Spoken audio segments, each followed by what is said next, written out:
Well, Matt, slightly different design behind you this week, indicating it's a different competition, important competition, the FA Cup, Emirates FA Cup coming up this week against Fylde, and a competition that you're desperate to do well in. Hasn't done well in, as you've been saying, done well in every other competition, but this one's still eluded you at the moment.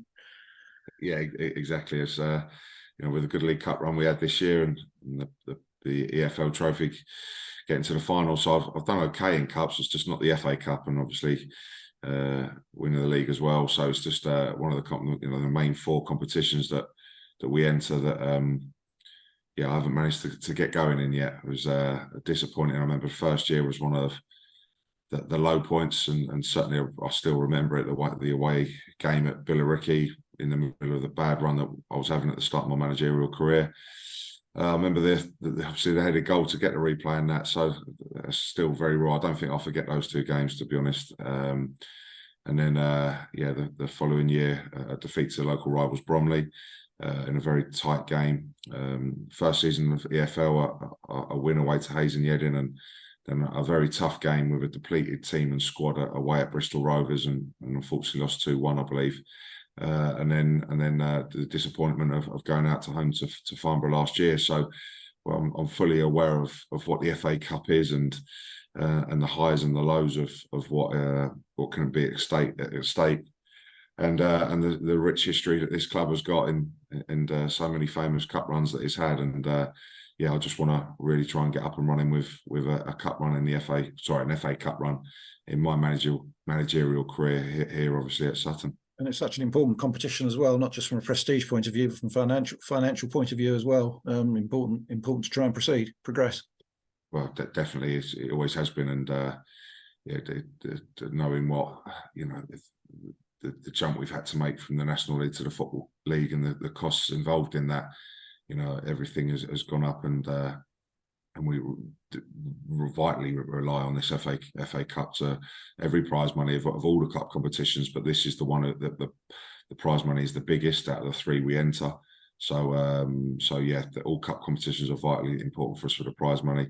But as I said, this one being the most lucrative really adds that one that you're only 2 games away from a potential Premier League and a big payday, and that's what we've got to be looking to do. And it's going to be an extremely tough game against Fylde at the weekend, but we're at home, and we've got to get through to the next round, and then you're one away from a real, again, big Premier League tie. But going into the game, must be encouraged by the form over the last couple of weeks, and had a full week's training this week to get into the players, and certainly last week's game against Bradford must have given everybody a spring in the step. Definitely, and I've even not getting the results against Morecambe or Wrexham, I've seen the performances turn in a positive way, and more back to us. So that coupled with some clear midweeks as well, like this week and the week before Wrexham, has given us some really good training sessions. And the lads are in really good spirits and confidence after a great win at the weekend, and we're all looking forward to the game on Saturday. Just talk about that game at Bradford. I think you said on the radio that possibly it wasn't the best of our three performances over that week, but we deserved it for the performances in the previous couple of games. We deserved to get for that one to go our way. Yeah, I don't want to take away that it wasn't a good performance. I just felt I was really pleased with the performance against Morecambe and certainly against Wrexham. So it probably wasn't quite those two, but we managed to keep grinding it out and digging it through, and keep battling away and deservingly getting the late winner. And I'm pleased we got a result which backed up 3 good performances, because it would have been really hard to take if we hadn't done.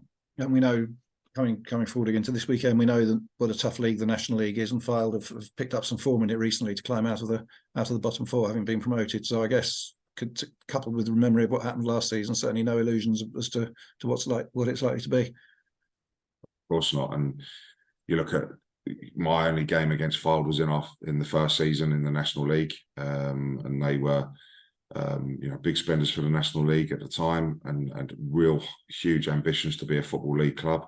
I think the original game got called off, and Dave Challenger actually got sacked. I remember, because we had a problem with the trains trying to get up to the game, and Dave Challenger unfortunately lost his job.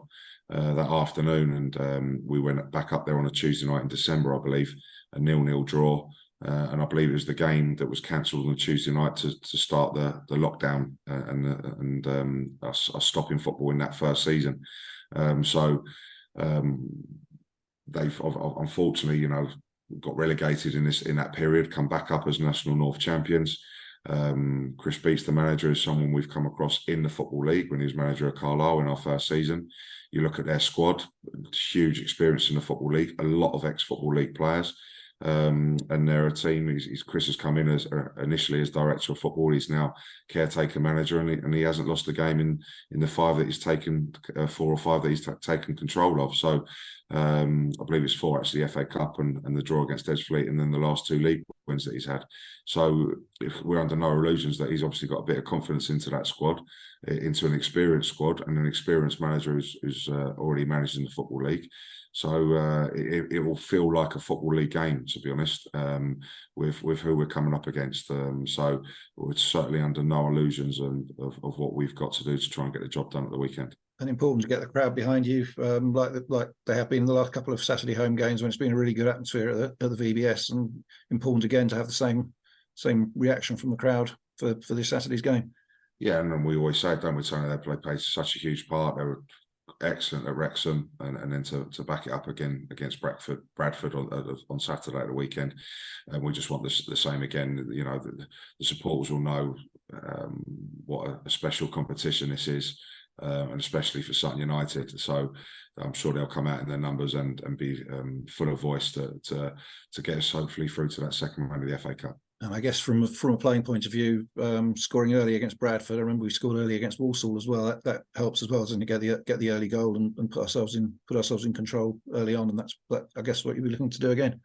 Yeah, because the first goal is always important in any game, especially in a cup tie. And to be fair to them, in the last 2 games they've scored early in both, and a couple of early goals in both their last league wins. So they've started very fast in the previous 2 games, but so have we in our home games recently. So that first goal will be key, and hopefully we can get that and make that early impression on them and start the game. I'm saying the first goal will be key. I seem to remember the Farnborough game last season. We were on top sort of at the start and couldn't get that goal, and eventually sort of it drifted away, and they scored 2 late goals, I think it was in the end. So very important.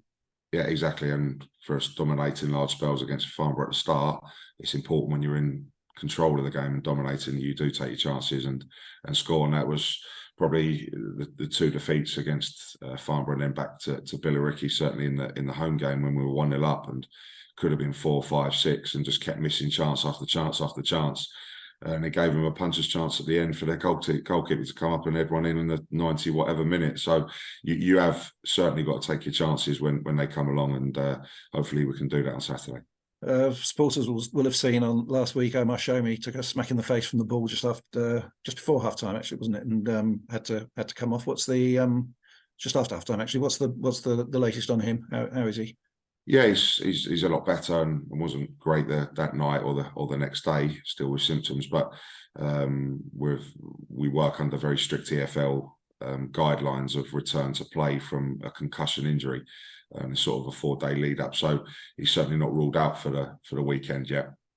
But we will have to see each stage to see he keeps ticking it and keeps passing it to hopefully be available. But we'll know that literally last minute there. So that's the only concern from Saturday. And it was a good sign on Saturday as well to get Dominic Gape on the substitutes bench for the first time since his move from Wickham. He's still progressing well. Yeah, it came into us, and unfortunately had a little bit of illness right at the start, but a good couple of weeks training, which is what he needed, because he hasn't trained with anyone since August time and hasn't kicked a ball as such. But he's physically fit, but just needs to get up to speed with the football training. So we felt he was ready for him to be involved in the squad at the weekend, and he'll be involved again this weekend. And just before we finish, going to still a different FA competition, but mentioned it yesterday, but you and I were both out at Colchester on Tuesday night watching the academy side in the FA Youth Cup, getting a brilliant result at Colchester. Must give you a huge amount of promise for the encouragement for the future, that the way they stood up against a strong side. Yeah, definitely. Jimmy, Russ, all the staff with the academy are doing a great job, and it's not just the under-18s that are looking strong. There's some really strong age groups and players filtering into our academy at the younger age groups. So to go and watch, it's a special competition, the FA Youth Cup. I remember it very well, and I loved playing in it. You know, you only get 1, maybe 2 years opportunity to play in the Youth Cup, and you're hoping really to have a run, and a good run. So to go and watch the boys and support them on Tuesday night away at Colchester. And a tough start for them, but got them, weathered the early storm and got the goal against the run of play.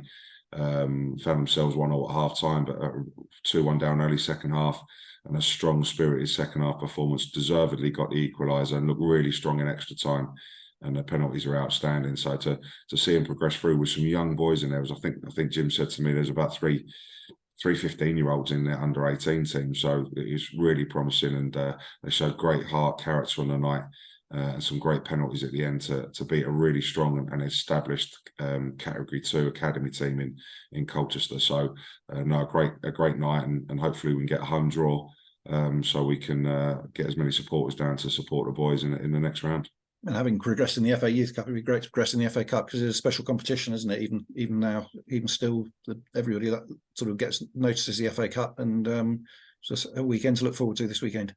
Yeah, definitely. It's a competition I grew up loving. You know, the 3 o'clock on a FA Cup afternoon and the whole build up to it, and it's a great competition. I just haven't managed to get going in it yet as a manager, and hopefully this is the year. Well, hopefully, I was just going to say, hopefully this will be the one that gets going. Thanks as always, Matt, for talking to us, and we'll catch up with you on Saturday.